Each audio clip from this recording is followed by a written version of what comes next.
Assalamualaikum warahmatullahi wabarakatuh. InsyaAllah hari ini kita akan kongsikan aktiviti Ramadan untuk anak-anak.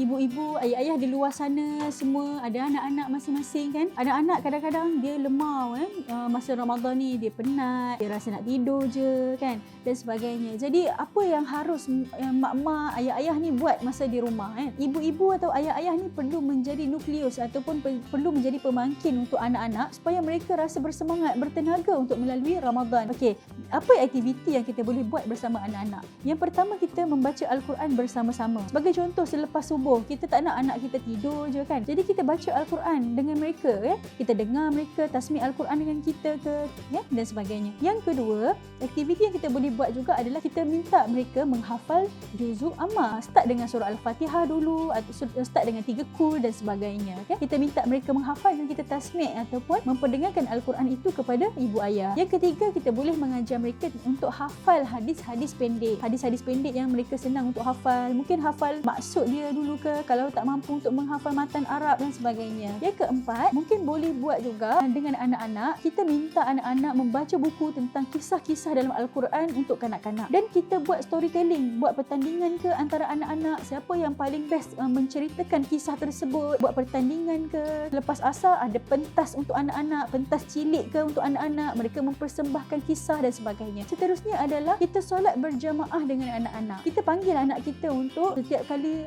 solat fardu, kita minta mereka ambil wuduk bersama kita untuk solat dan sebagainya. Contoh macam anak bawah 2 tahun ataupun anak kita bawah 3 tahun, mereka tak faham lagi untuk solat. Tapi tak mengapa, kita ambil je sejadah, kita letak sejadah dekat tepi kita, dia akan faham pada waktu tersebut mak ayah dia solat, jadi dia kena solat nanti. Kalau dia akad takbir sahaja, lepas tu dia berlari, itulah fitrah mereka. Tapi tak apa, kita mendidik secara perlahan-lahan. Yang keenam, kita galakkan anak-anak bersedekah. Kita buat tabung khas Ramadan untuk anak-anak. Kita balut cantik-cantik dengan kertas warna dan sebagainya. Kita galakkan anak kita menabung. Tak kisah duit yang dia ada 20 sen ke, sehari 50 sen, sehari RM1 dan sebagainya. Dan akhir sekali, akhir Ramadan nanti ataupun beberapa hari Ramadan, ayah-ayah ni tolong transferkan duit anak-anak tu ke akaun-akaun pertubuhan ataupun badan-badan kebajikan yang membuat kebajikan semasa Ramadan. InsyaAllah kita boleh mendidik anak kita untuk mereka mendahulukan orang lain. Mereka ingat di luar sana ada orang miskin yang memerlukan dan sebagainya. Yang ketujuh, kita bantu ibu bapa kita di dapur. Kita minta anak-anak kita untuk membantu kita di dapur. Bukan anak-anak ni makan je kerjanya. Jadi anak-anak yang dah umur 4 tahun, 6 tahun contohnya,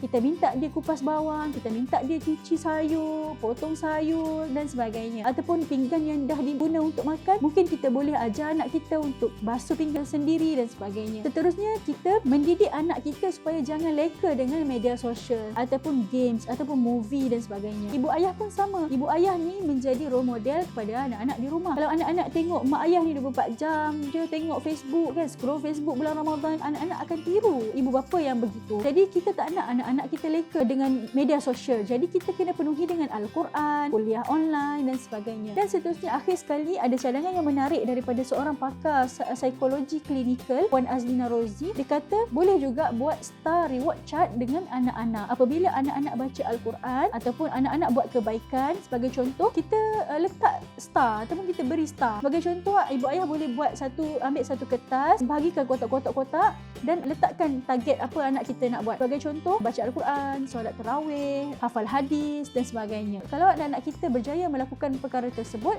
kita letak star kan di situ. Jadi apabila anak-anak ni, sebagai contoh anak sulung kita, anak kedua kita, ketiga, dia tengok abang-abang dia ataupun kakak-kakak dia buat ibadah dan berlumba-lumba untuk membuat kebaikan, dia akan tiru.